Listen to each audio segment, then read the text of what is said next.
All right, guys, we are back with another episode.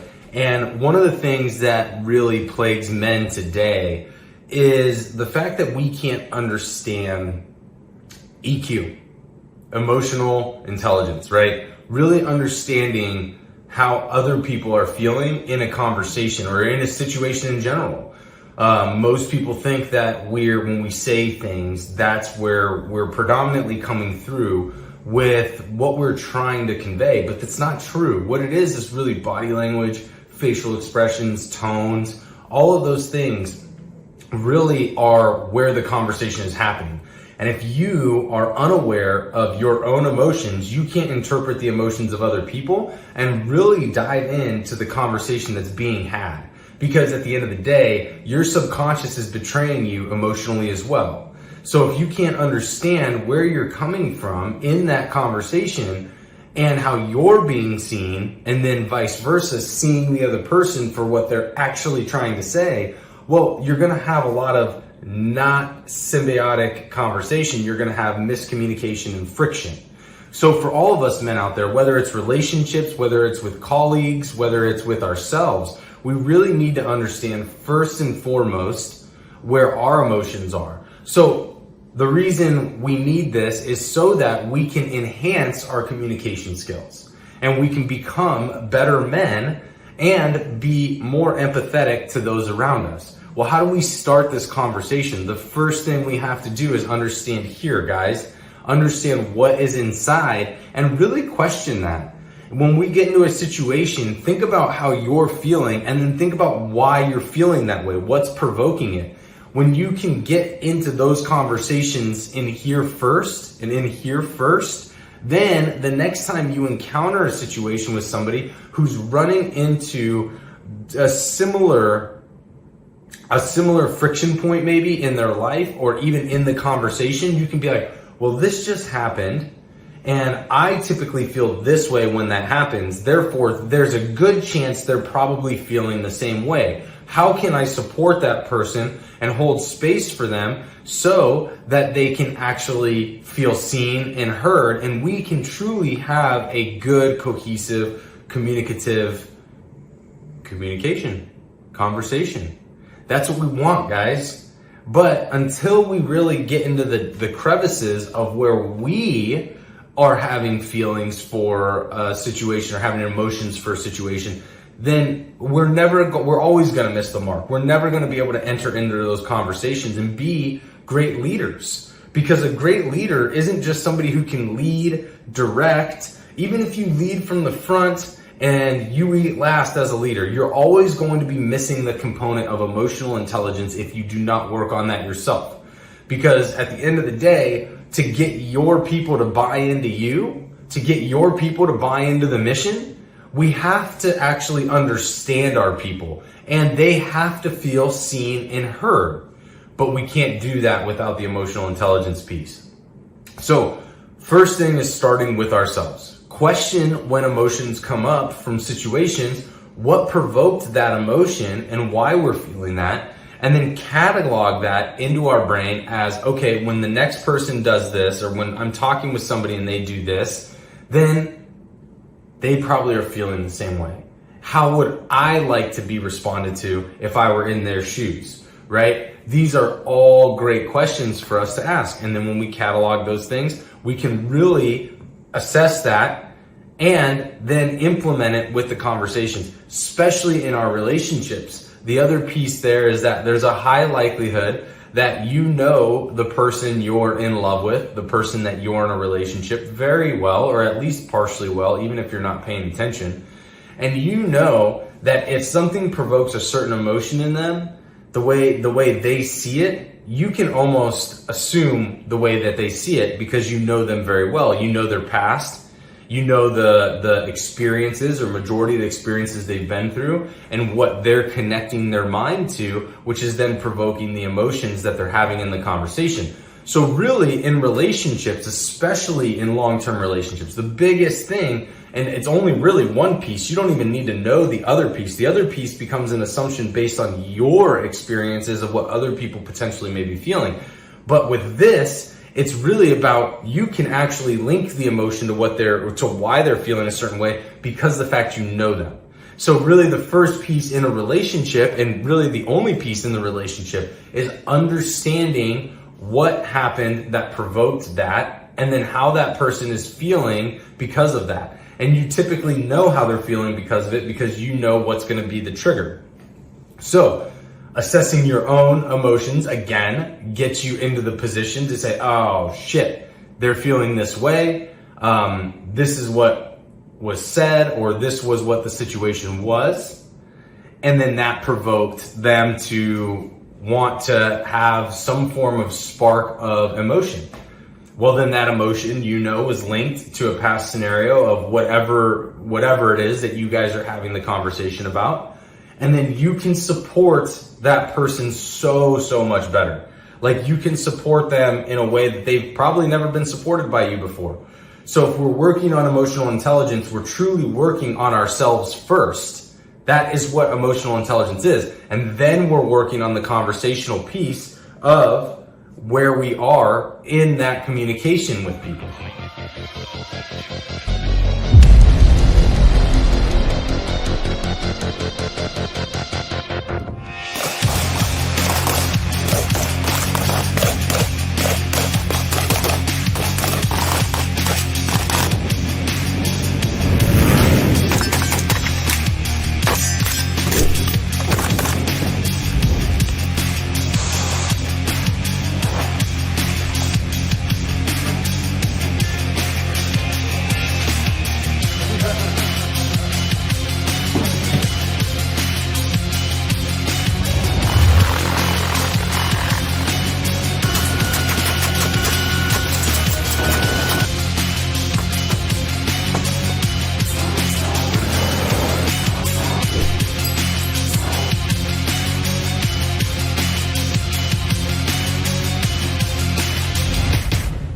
That is how emotional intelligence works. From the bottom up, this is the base fundamental of what we need to be doing as men.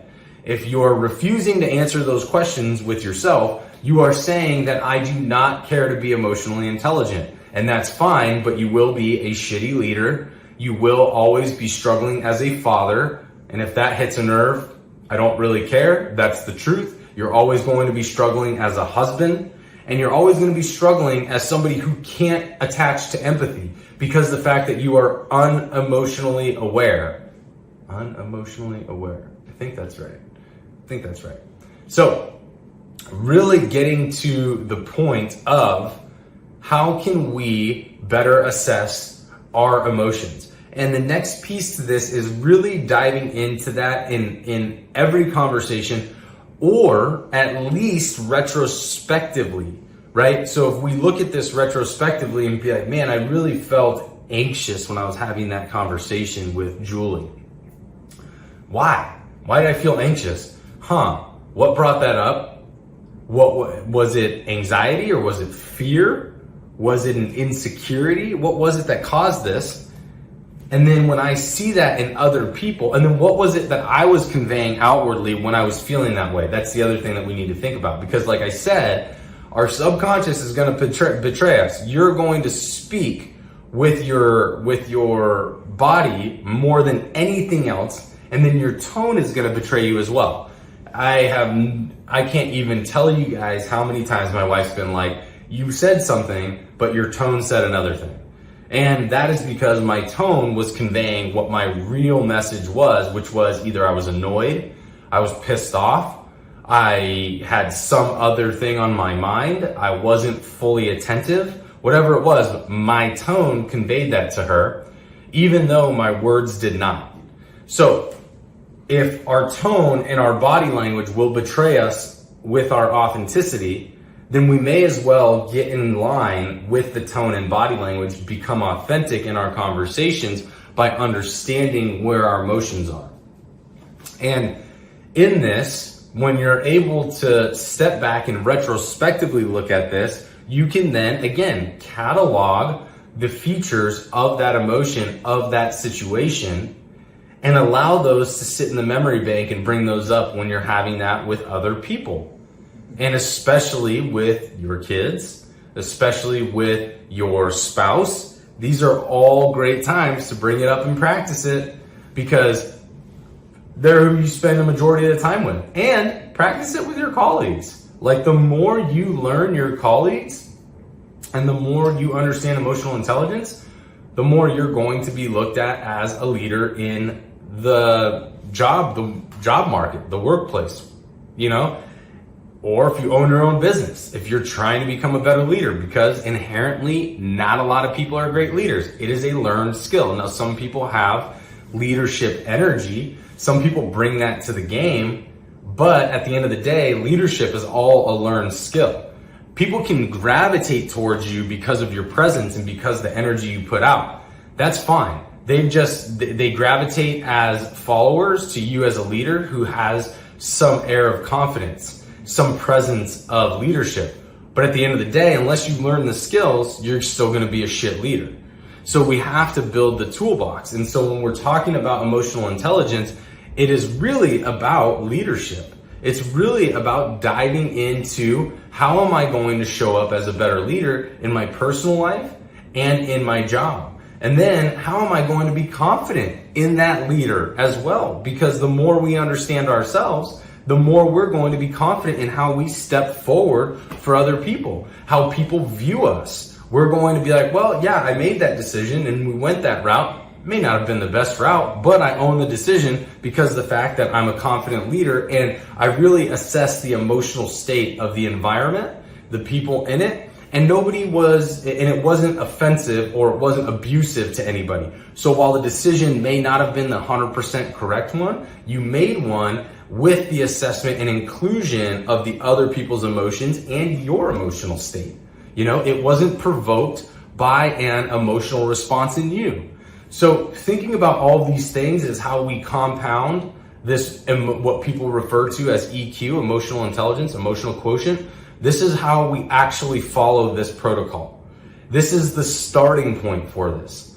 But you got to be willing to assess in here first. This is where it all comes out. Nobody is a good, emotionally intelligent leader without assessing inside of them first. So make sure you're going down that road.